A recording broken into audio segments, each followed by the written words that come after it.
What's up, hybrids? Welcome back to another episode of the Fandom Hybrid Podcast. This is Hanako, and I'm here with Casey and Michelle, and we're doing something a little bit different today. AMC has released the first 10 minutes of the new Daryl Dixon show, and I just wanted to come on and talk to the girls and find out what they think about this first 10 minutes, because I have some commentary, and I was like, I don't know if I can wait till September to say some of this stuff because I might not think about it in September. But Daryl Dixon. So they've given us the first 10 minutes of the show. A lot of it, I think, well, I won't say a lot of it, but we've seen majority of it. Yeah, of it. Mm-hmm. The whole walking across the countryside. We've seen that in one of the teaser trailers.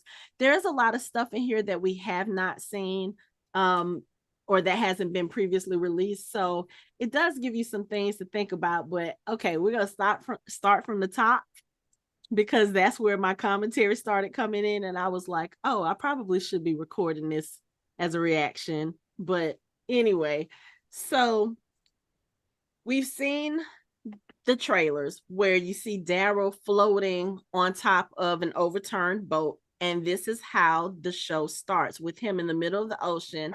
First of all, I was like, see, it's a shame that the ocean is so clean because people ain't there to fuck it up. That was my first thought. I was like, oh, okay, so it's gonna be one of these kind of mm-hmm. That ocean was blue. It was beautiful. He's floating in the middle of it, and the current takes him right to the beach. So when he gets off the boat, he's sitting there, he's just kind of looking around, and then he sees a blue pail kind of, on the beach. He crawls from out the ocean to this pail, and the pail has water in it, and he drinks the water from the pail. I'm like, it's fresh.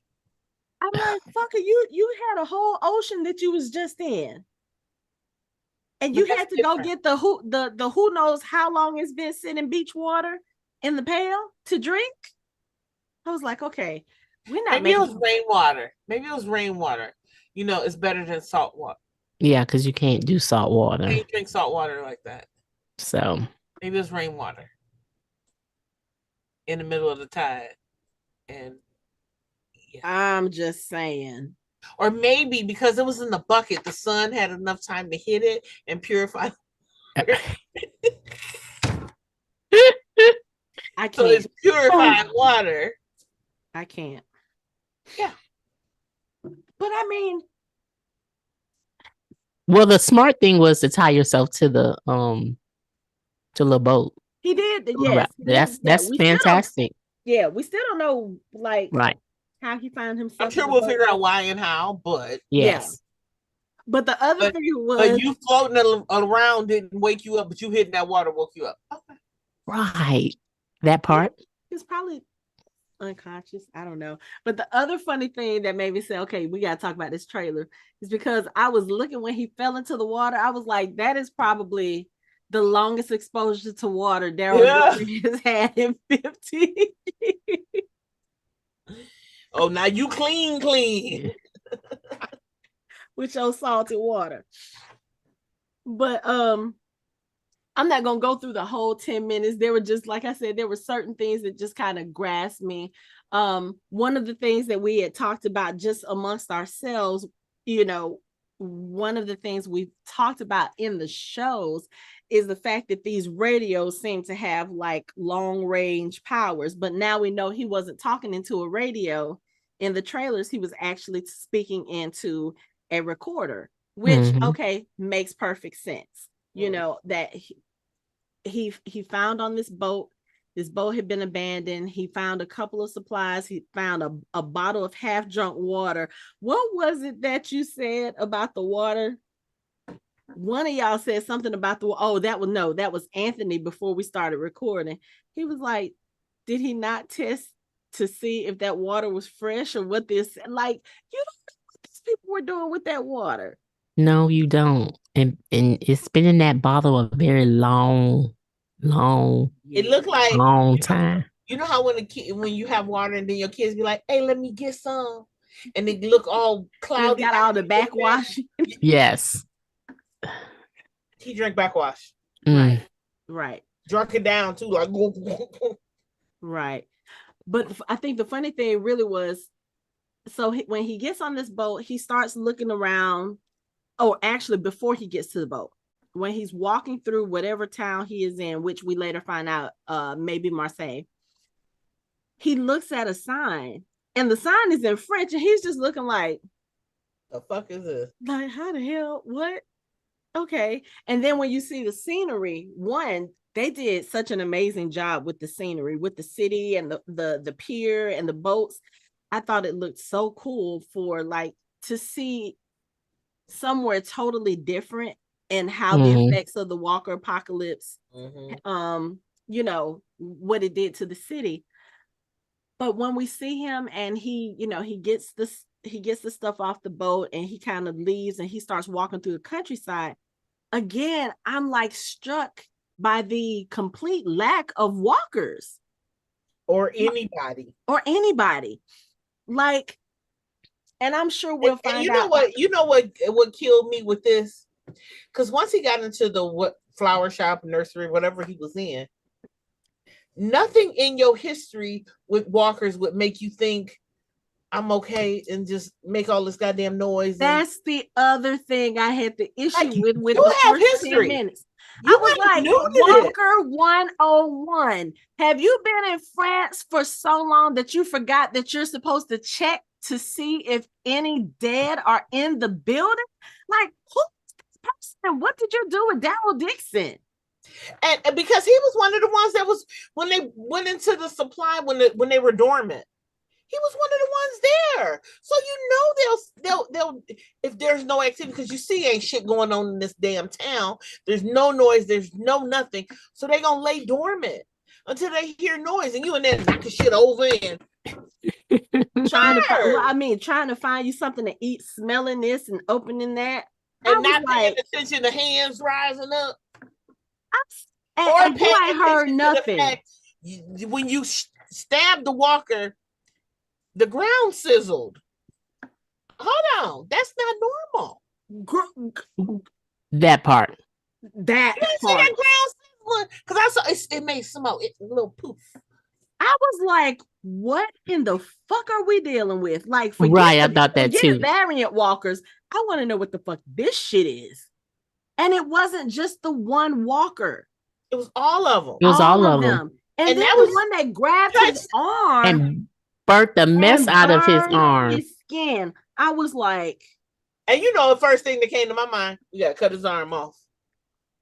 That's what I felt like he was thinking when he sat there. He was just looking like he had his hand.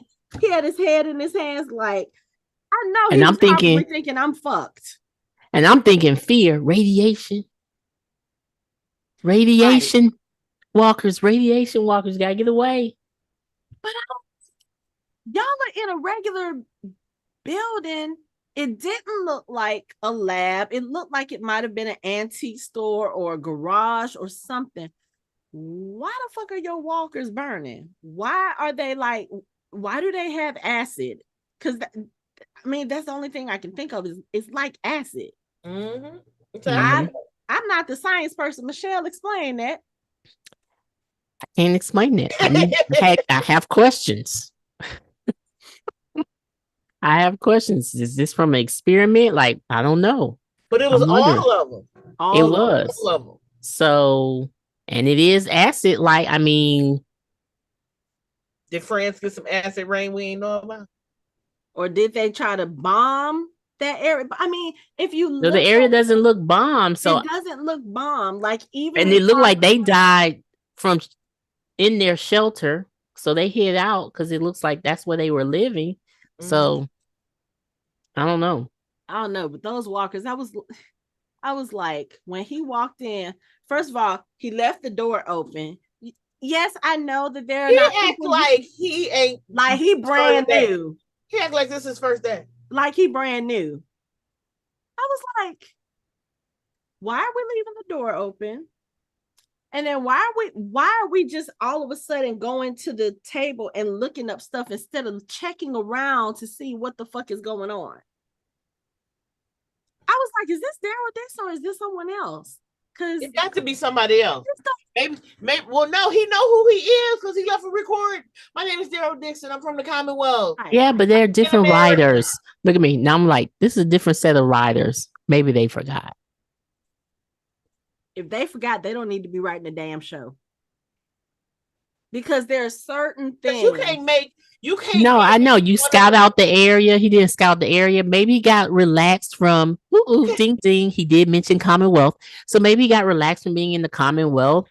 I don't know. You make one of the most skilled hunters, fighters, strategists, all these things. I'm trying to help out, but I'm on your side. Just because he's in a different fucking country. He just can't read the sign. But walkers are the same no matter where you go. Right. And I know that, while you're walking the countryside, like we barely saw walkers. I think I saw walkers when he was walking on the top of that bridge. You can see on the lower level of that bridge, you can see a few walkers walking around.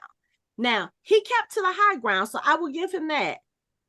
But still, nobody. And I'm surprised there are walkers walking around.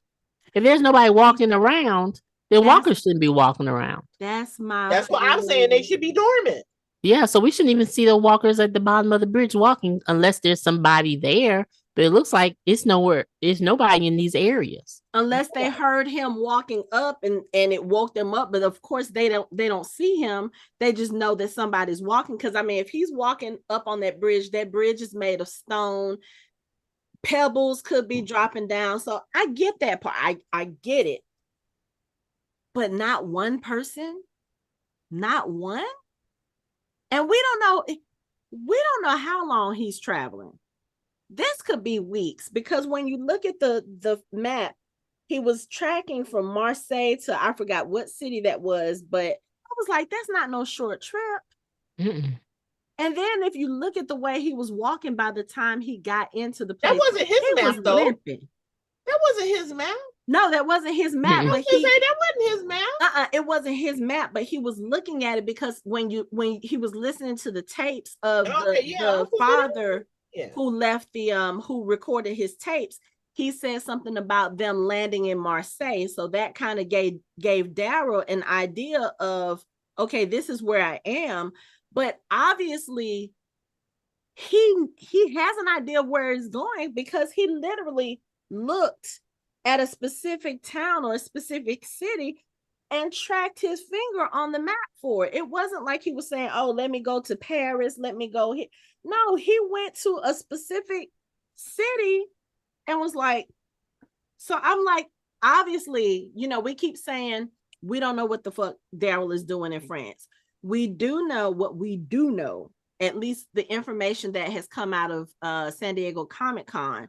Supposedly, this takes place only a few months after the end of The Walking Dead.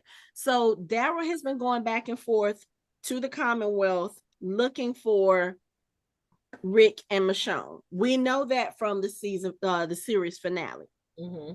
Maybe because it's CRM, we already know that they have flight capabilities. We know they have helicopters. I don't know if they have vehicles that would be able to take them long range, but maybe he got a tip. He was trying to figure some things out. What was the thing that he said? He went looking for something and he found trouble instead. Mm-hmm. So maybe he ended up trying to figure out where Rick was. Maybe something told him, okay, he's no longer here. He's over there. Daryl is one who's going to keep his promises. If he says, I'm going to go find Rick and I'm going to bring him home.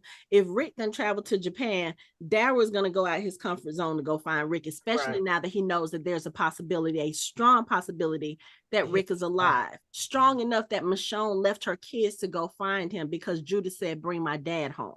Mm-hmm. So I have a feeling he has a purpose in France. It's just weird to think about Daryl going to France.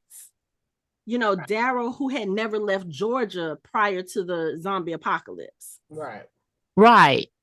And to the point of, you know that Rashawn has left the kids. You're supposed to be with the kids, but you also leave the kids to look for them. Okay. But you know what? I mean, if nothing else, him also being a strong character, knowing Michonne, like, come on now, just stay with kids.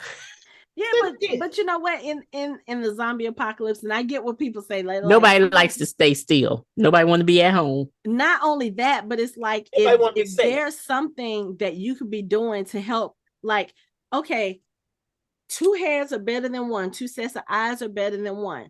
Michonne has been gone at this point 6, maybe.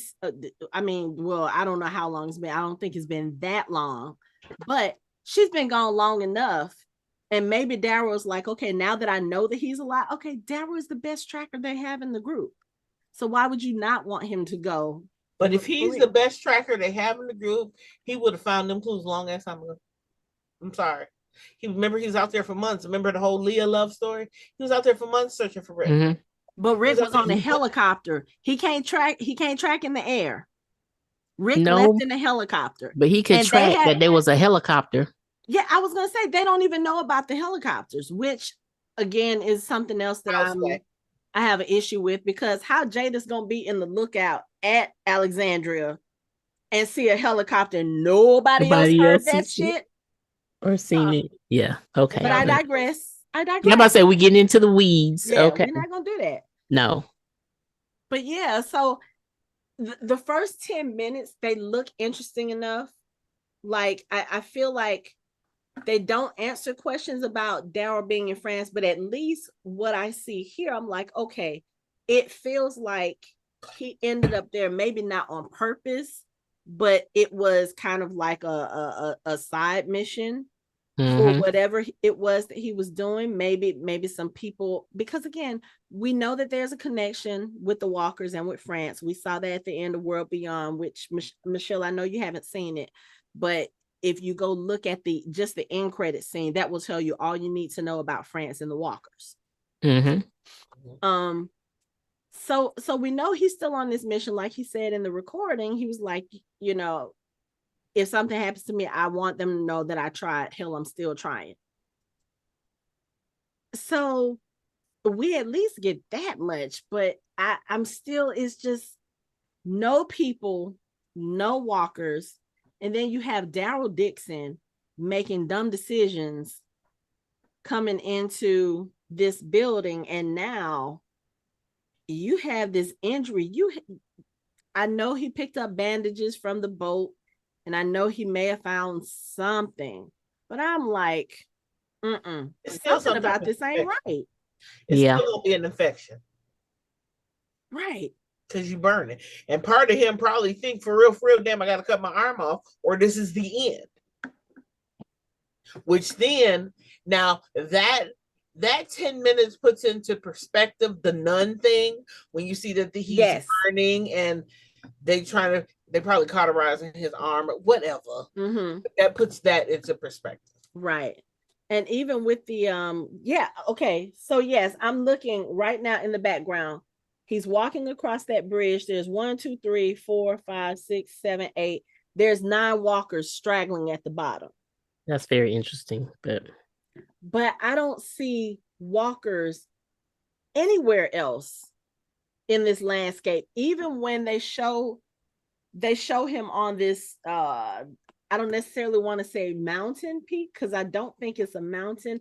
I'm not familiar enough with France's landscape to know where they are, but I do see like two pillars in the background. But even then, you don't see anything. No people, not even a minuscule person way over here in the corner. You don't see any of that. When he walks through that town, you know, you see like all this different stuff. You see writing on the walls, no people. And all of the walkers that he does come across, at least the dead ones, you know, they've all been stabbed through the head. Yeah. So I don't know. It's intriguing, but at the same time, I'm like, please don't start this show out making decisions or making, you know, whatever that doesn't make sense.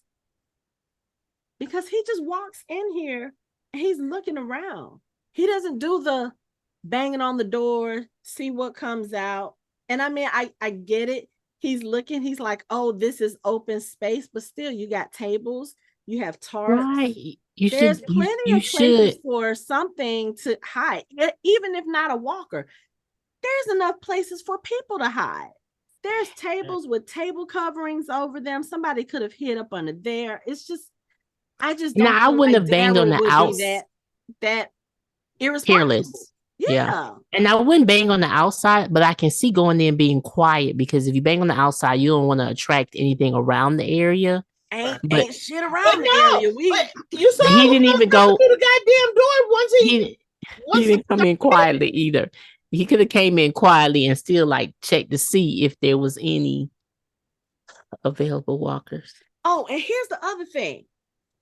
So when the first walker knocks over the flower pot, he looks at it and he backs up like he's scared. Dude, because the minute that thing knocked over and you saw the walker, you should have been over there with that staff, killed him, over with. Then you would have seen all the other ones coming. Your ass could have took off. We know he's not afraid of hand-to-hand combat. Mm-mm. And also, so the fact that the walker got to his arm, why are your sleeves pushed up? I just have questions. This is not the Daryl Dixon that I'm used to. Maybe it's almost like, you know what Carl said when they first got to Alexandria. He was like, I don't want us to get weak. Mm-hmm. I feel like that's like the kind of version we're seeing of Daryl. And I know he's probably traumatized. He's all the way in France from Virginia. We don't even know how he got there. We don't know what route he took. We don't know how long he was floating on the ocean. We don't know how long he's had to walk across this countryside with no food, no sustenance, no water, no nothing. I get it. All of this could be fucking with him. But this is not the Daryl I am used to. Making those kinds of decisions. Stop making him a not badass. Yeah. How about we go back to the if Daryl dies, we riot, Daryl. Yeah. So, like I said, I'm gonna tune in because it's The Walking Dead. And it's Daryl. And I feel like whatever they're gonna do, they're gonna redeem this. But I'm like, the first 10 minutes, y'all have me asking more questions and being upset as opposed to being excited. I'm like, wait, why is he making what? Why is he they did too good of a job on the original show to have the secondary shows be bullshit with dumbass, unexplainable, making our characters who we've grown to love and know so much, make them these remedial characters who don't remember shit, like you ain't been killing walkers for the last 20 goddamn years. Right. That. So okay, I'm gonna shut up about it now. Those were some things I just had to get out, like, why? Yep. And I get what y'all are saying about the him being on the beach and the water. But I also feel like from where that beach bucket was, the tide would have come in. That could have easily been seawater. And at that point, if you're if you're as dehydrated, you're gonna drink anything. I would have just as quickly turned around and drank from that blue water as opposed to that water that probably had sand in it.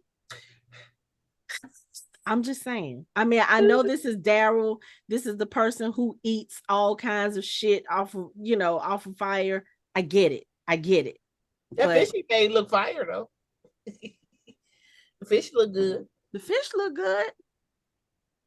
You didn't see walkers in the water like you did in a dead city, so that's a good thing. But okay.